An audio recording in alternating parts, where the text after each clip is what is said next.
नदीपात्रातील वाळू बोटीच्या सहाय्याने बेकायदेशीररित्या साठवणूक करणाऱ्यांवर गुन्हा दाखल, 64 लाख रुपयांचा मुद्देमाल जप्त।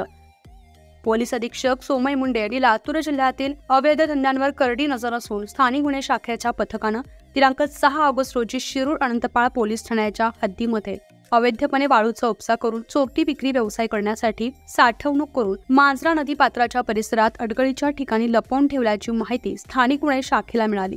त्यानुसार कार्यवाही करण्यात आल्याचं 7 ऑगस्ट रोजी पत्रकाद्वारे सांगण्यात आलं। तालुक्यातील मौजे गिरकसा येथे बेकायदेशीररित्या शासकीय परवानगीशिवाय वाळूचा उपसा करून अंदाजे 1110 ब्रॅस वाळूचा अवैध साठा जप्त करण्यात आलाय।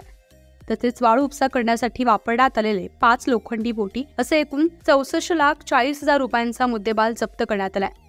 वाळूचं अवैध उत्खनन करून विनापरवाना चोरटी विक्री व्यवसाय करण्यासाठी साठवणूक करणारे भगवान शिंदे, भगवंत शिंदे, धनु शिंदे, शरद शिंदे, ईश्वर शिंदे हे सर्वजण राहणार गिरकचा, तालुका निलंगा, जिल्हा लातूर यांच्यासह इतर 8 ते 10 लोकांविरुद्ध शिरूर अनंतपाळ पोलीस ठाण्यात कलम 303, 2, 3, 5 भारतीय न्याय संहिता, कलम 48(7), 48(8) महाराष्ट्र जमीन महसूल अधिनियम 1966 प्रमाणे गुन्हा दाखल करण्यात आलाय।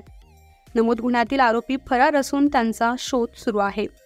सदरची कारवाई वरिष्ठांचे मार्गदर्शनात स्थानिक गुन्हे शाखेचे पोलीस निरीक्षक संजीवन मिरकले यांच्या नेतृत्वातील पथकातील सहाय्यक पोलीस निरीक्षक विश्वभर पल्लेवाड, पोलीस अंमलदार विनोद चिलमे, माधव बिलापट्टे, नवनाथ हासवे, मोहन सुरवसे, राजाभाऊ मस्के, तुराब पठाण, जमीर शेख यांनी केली आहे।